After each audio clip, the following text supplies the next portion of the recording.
Do you have clients looking for a new home, and have you considered new construction and all the things that go with it? I'm here with a new construction expert over at Viera Builders. I'm here with Suzy. Suzy, nice to see you. Nice to see you again, Joe. Hi, everybody.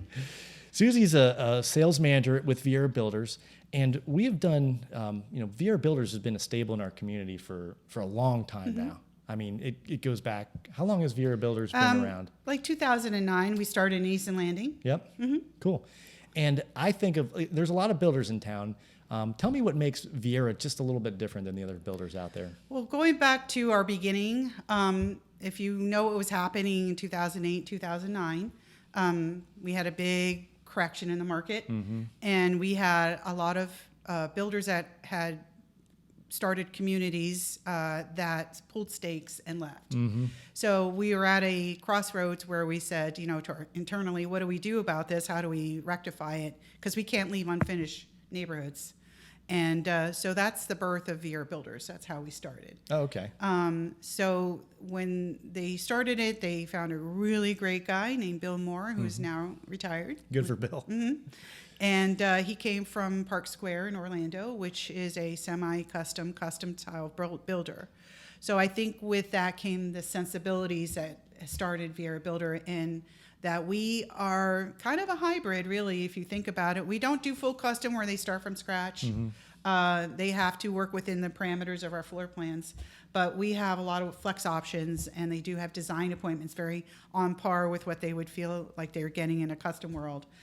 So it's a nice hybrid for buyers because they don't feel like they're getting a cookie cutter home, especially inside their house. I mean, there's nothing worse than going to your neighbor's house for a barbecue and you look like you just walked into your own home. Well, let's go back, because I didn't know that about Viera. I knew Viera was developing the area as the Viera company, Viera Land Company, right? Viera. And then so there's builders that were pulling up, and they said, we got to do something about this. Let's finish these communities. The birth of Viera was like in 89-ish. During the birth of it was on the east side of 95, started Indian River Colony Club. It was another developer altogether. If you look at that side, there wasn't much of a mixed-use concept like we have today. Right. In like around that same time frame, around 2001, 2002, an article came out in ARP said we were the #1 spot to retire. So it did bring a lot of retirees to the area, and I think Viera wanted to make sure that we were a multi-generational area, that we were going to get young and old and everything in between, buying in their communities. And so jumped over to the west side. That's where the mixed use started, and that's where the avenues and all the shopping centers that are kind of laced in. And again, going back down that Tavistock is where we actually had our first start as a builder in Daintree and Easton Landing. Okay. Yeah, and I remember talking to Bill years ago, and he showed me the master plan. I was like, holy moly. Yeah. There's like 30,000 home sites planned. So our plan is for a 70,000 resident 70,000, wow. Okay. We're about halfway through. We're now, as far as a lot of our new construction, I mean, we're still here in Reeling Park, which I find an amazing product. But we are now south of Pineda. We have a lot of land we're still developing down there, but if you look at the big master plan map, you could see we're getting down towards the end. We're about 3/4 into it. Once we're finished there, we're going to go back north of Wickham Road and go out west of Viera Boulevard. Okay. Yeah. And talking about, we've worked with Viera Builders. I mean, I think I did my first loan with them in either 2010 or 2011. And I think I told you this before. What I think is different about Viera, and this is not, I'm not a paid sponsor. What I think is different is they do have a little bit different of an attitude towards the client. I think they treat the client as the most important thing in the transaction. And obviously they have to make a profit, but the profit is not leading their attitude towards the client. Correct. And I've seen this like in probably 400 or 500 loans we've done in the past with Viera. I've seen them have the opportunity to make the bad decision for a client. Right. And every time I've seen them make the right call for the client in the client's favor. So that's, to me, has meant a lot. And the other thing I see with Viera is that when they tell you you're going to close in 45 days, is that almost always happens. Whereas that's actually rare with other builders. So Right. they usually, what I'm getting at is that they keep their word. Right. Thank you. Yeah. No, I do. I feel strongly about that because, you know, as a company, we have our own core values and we like to work with other companies that have similar core values. And a lot of the builders, not a lot, there's some out there that are great. We have some great competition, but no one has what you all have created out here. Well, we are a unique kind of, we're in a unique situation. Viera just made it to number 8 in the top 10 Wow. plan developers in the United States, which is a big feather in our cap, given that we don't build anywhere else. We are basically right now just here in Viera. I'm sure they're looking at other places to build, but currently this is where we are. And to make it to that echelon is pretty big, because we're talking, Absolutely. you know, some really big Sure. plan developments in the United States that are very popular and well known. And being in that class is really a big deal. Absolutely. Yeah. I mean, And but- you don't get there by upsetting people. Right. You don't get there by a shoddy work. You know, the thing about Viera that I've always stand behind is our name is our town. So, and I know it's not a town because we're unincorporated, but you know, they always make sure we say that, but Disclosure. it is our brand, you know, so if we're selling that name, it's really going to hurt us, and we know that. So we need to make sure that our customers feel like they're very important, and they are. And we do have a lot of second, third, fourth home builder, you know, buyers within. They come back again and again, move up, move down. Sometimes they just like the new neighborhood or the newness of an area, and they just want to trade home. I wish I could do that. It's like crazy. But they go, yeah, I like this one better than mine. But your house is beautiful. Yeah, but I want to be down here now. So, There's no way I'm moving. I have 4 kids and so much stuff. I'm like, I don't think I can move. There's too much stuff. But apparently some people can do that. yeah, some people aren't as emotionally attached. Most people are. Yeah. Most people are, and they have very valid reasons for staying where they are. But there, you would believe there's a good handful of people like, oh, no, I'm ready for the next new thing. Yeah. Well, the floor plans are amazing, and they've brought different product, you know, different types of product. You know, you all have brought, you know, the zero lot line type product to the. For the most part, excluding a few of our attached home communities, we're a single family home builder, and so. But we have what I call a traditional single family home, where you have a front and a backyard. And in this community right now that I'm in, the Reeling Park Courtyard collection is a lifestyle community. And instead of a front and backyard, you have a beautiful, you can fully bang it out courtyard. And it is stunning. It's when you drive down the street, it has a lot of character. The architectures who designed the neighborhood got their cue from St. Augustine. So it is all Spanish colonial, rear load garages. So you don't feel like you're in a cookie cutter neighborhood when you're here. The buyer here is, you know, like it's an urban lifestyle collection. And I was surprised, you know, 5 years ago when I started with the company, that the buyer profile is typically a 55 plus. They actually have usually older kids who are transitioning from high school to college, and they want this to be their interim home, and we've designed it. Some of it's their final home. They designed it so all their main living areas are downstairs, so the owners don't have to worry about traversing stairs. But they just love the feel and the sophistication of the product. Well, it's a beautiful product here in Reeling. The house is beautiful, the neighborhood.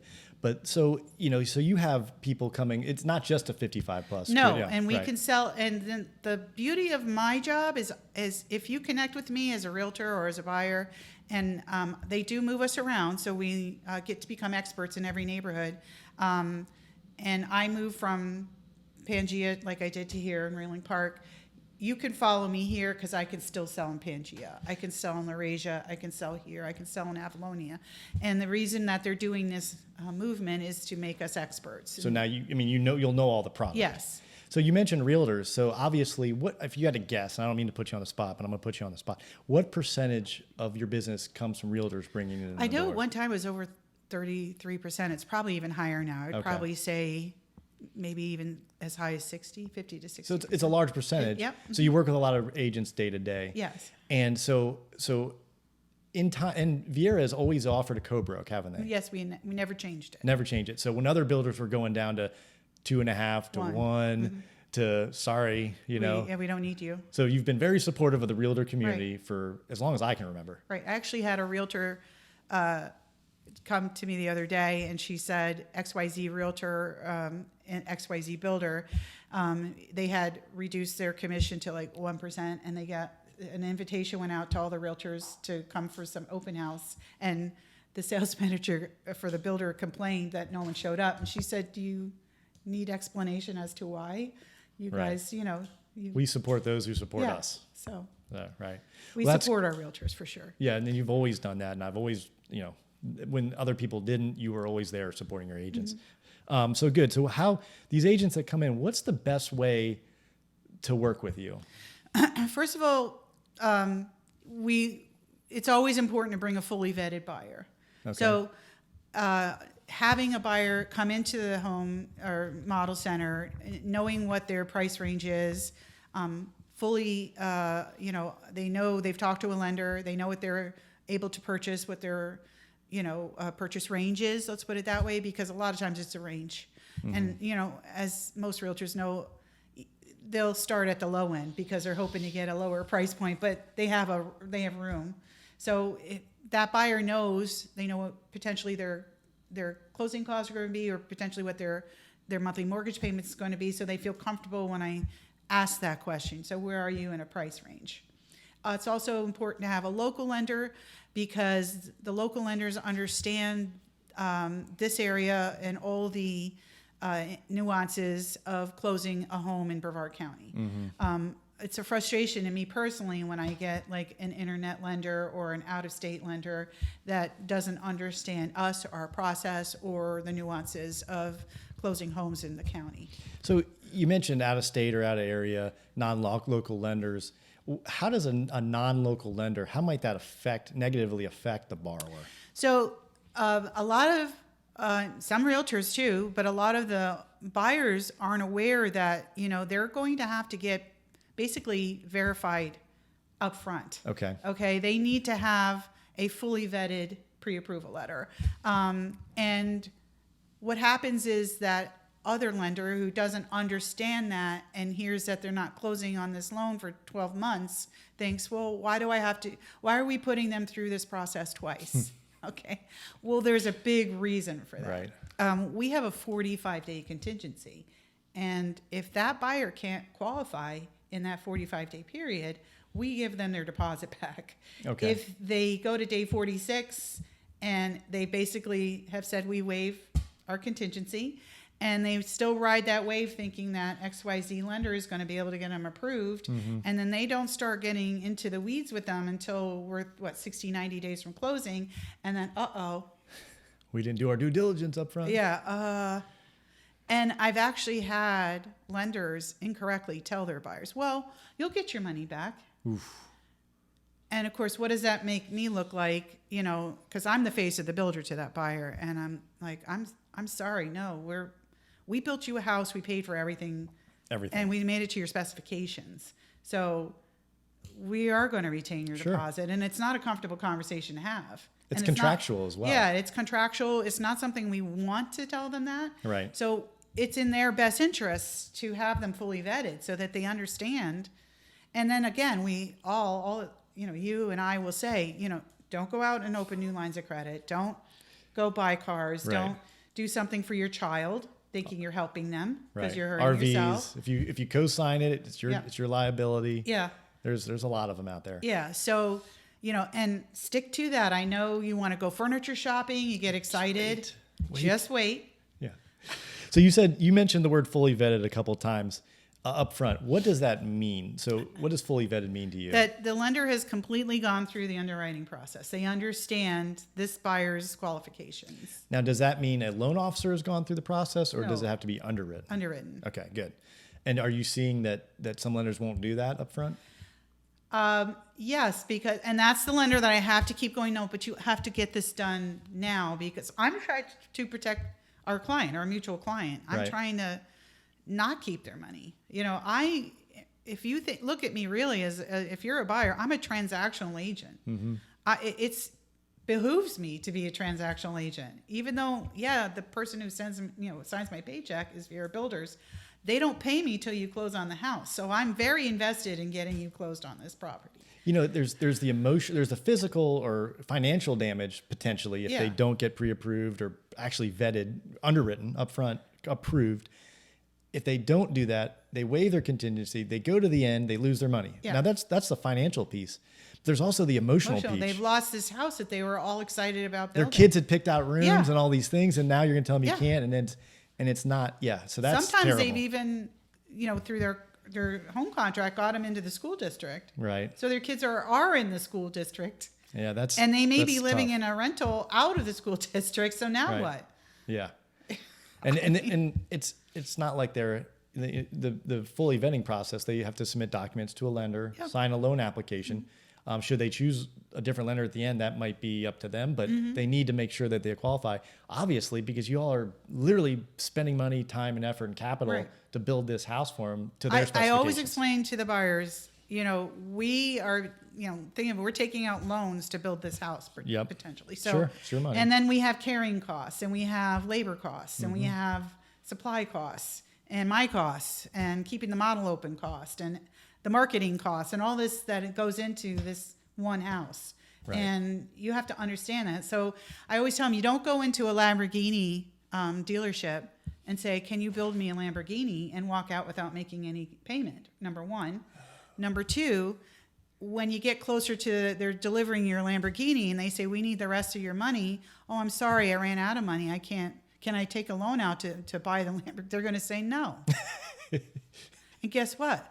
Thanks for the down payment on the Lamborghini. We're going to sell to somebody else. Right. Unfortunately. Yeah. Right. No one wants that. Yeah. But so up front, they get qualified, and then they have to get qualified again at the end, Yes. obviously, to get the loan. So I always tell them it's a two-step process. Great, you got through the first hurdle. You're going to do this again. They're going to ask for all those documents again, just to verify nothing's changed, or maybe even gone for the better. So, that everything is solid, Right. crisscross applesauce. Yeah. Well, because the lender has to qualify them at the end. Right. Because if we can't qualify them, it's pretty hard to get a loan for someone And who that's doesn't when there's a qualify. lot of wailing and gnashing of teeth. Yes. So we don't want to have that. No. We want this to be as a pleasant experience as possible for Right. all parties. Absolutely.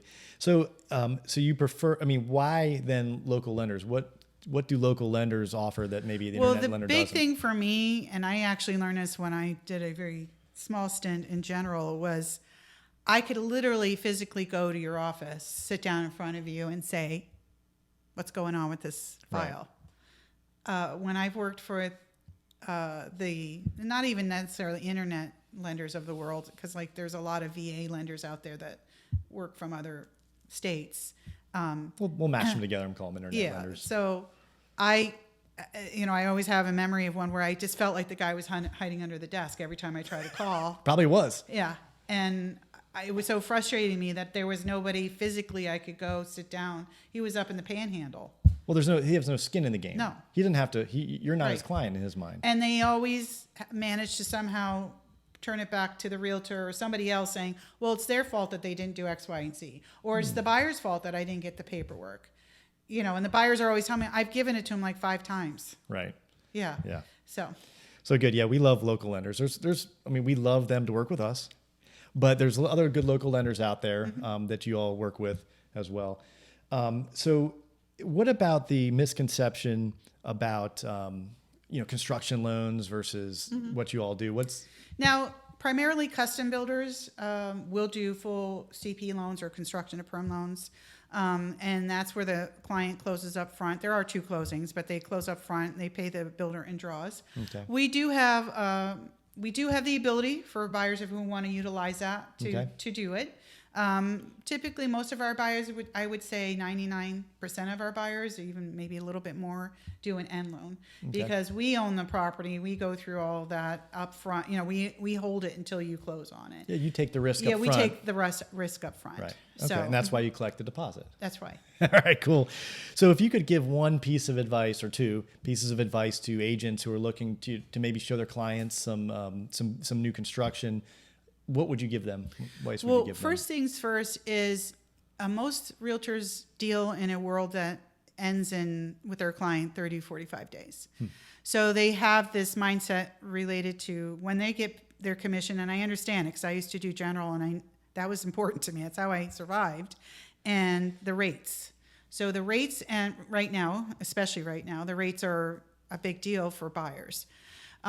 So going to the rates, I always would encourage realtors to tell that buyer, their client that they're working with, let's not get too focused on the rates currently, because I'm going to take you to a builder. They're, unfortunately, because of all the issues in supply chain and labor and the amount of backlog we have for us, I'm just talking for Viera Builders, we're about a year out, maybe sometimes a little bit more, in getting persons who are in contract into their home. That gives them the luxury of not having to lock in right now in today's rate, and hopefully ride it till we get closer out. And if everything lines up, that the rates start to drop, and I know there's a lot of talk about in 12 to 15 months that there will be a reduction in rates and it'll get better for consumers, that, you know, now they're going into a lower interest rate. Some lenders will give them the ability to do a refi without any cost or a low cost. So that gives them some comfort. And I've actually had now, because it's transition, I used to get a lot of buyers, I need to be in the house now. But the smarter, more savvy buyer is like, look, take your time. I'm okay. We're renting a place, or we're not selling this one until we get closer to closing. We're okay. Let's, you know, because what they're doing is let's ride this out, see where we are 9 months from now on our interest rates. So that's really important. And the other thing is, again, going back to when I was in general, I understand you want to get paid. That's how you float the boat. That's how you get your gas in your car and you get your marketing done and all that. I used to have maybe, I'll just throw out a number, 2 sales a month was my goal. Anything over that was gravy. Of course, I wanted more than that. But if I worked with a builder when I was in general, I knew that builder agent was going to take care, especially I know I am, going to take care of the client. And I kind of could go on to my next and not worry about hand-holding them for a year, because I know someone else was participating in that with me.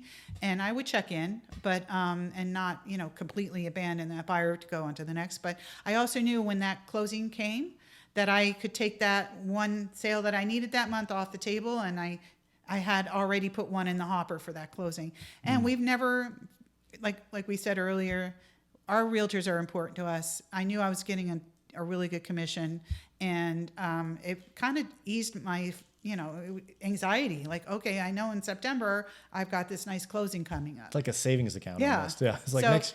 You always want to pay something forward. Right. Yeah. You don't always want to, you have a short-term goal in life. You also have that longer-term goal. So this would be like the 30-day, 6-month, and then you have one for a year. Sure. Well, it's a closing, like you said, it's closing in the hopper down the road. It's Yeah. one less thing I got to worry about in, you know, September of 2024. Yeah. October. We're in October already. Wow, that happened quickly. Well, cool. So I really appreciate your time. Any final words or final thoughts? Anything at all? Well, I just want to say, because we're all in a challenging time right now. Things sometimes look bleak when, you know, or feel bleak. There's always light at the end of the tunnel. Real estate is not static. It does fluctuate. And usually if you look over time, and historically speaking, an investment in the right area, in the right community, always pays off dividends. And it's really important to consider that when you're buying a house or working with your clients and giving them their best return on their investment.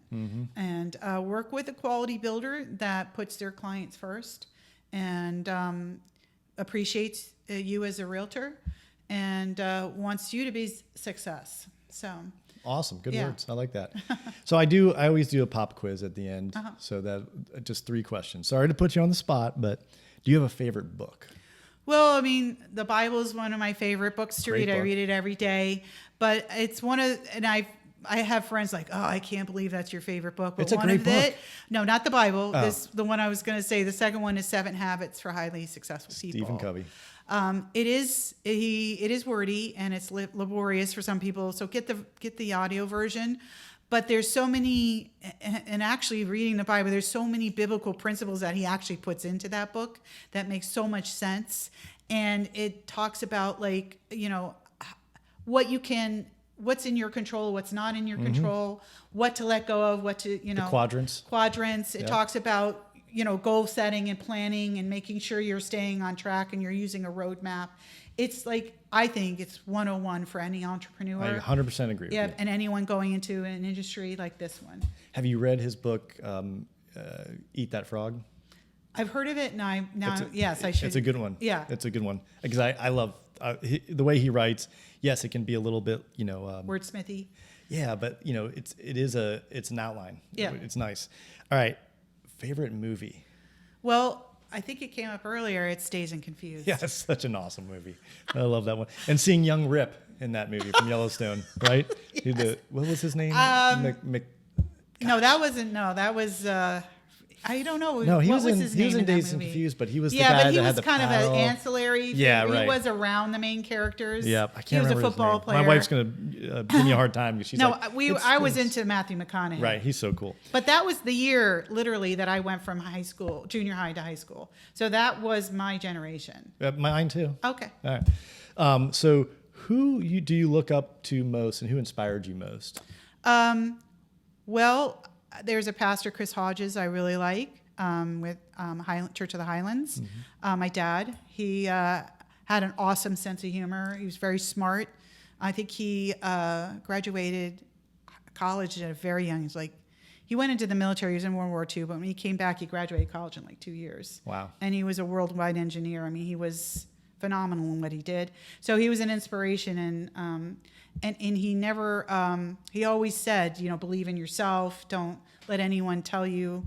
Because when I went into the military myself, I'll never forget. He said, because I was much thinner back then, but I was very petite. And he said, you're a small gal, and this is that, you know, Dad talking from his generation. He goes, you're going to walk into a room and they're going to dismiss you. And he goes, and unless you squeak, your wheel will not get oiled. Good advice.